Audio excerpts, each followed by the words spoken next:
Hello and welcome back to my another tutorial. In this tutorial, I'm going to share with you how to delete TikTok video from your TikTok account. So let's take a look how to do that.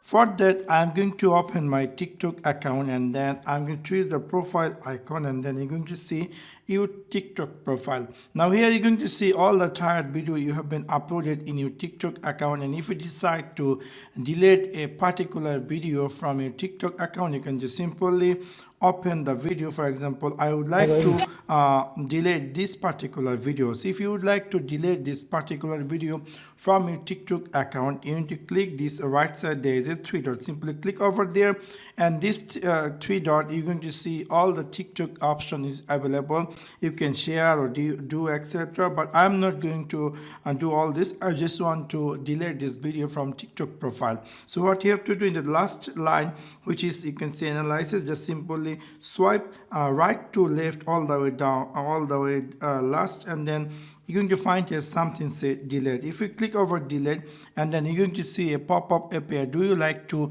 delete this video? If you click here delete, a video completely going to be deleted from your TikTok account or your TikTok profile. So within this, you can easily simply delete any TikTok video from your TikTok account. So that's for now. Thanks for watching my video. See you next one. Peace.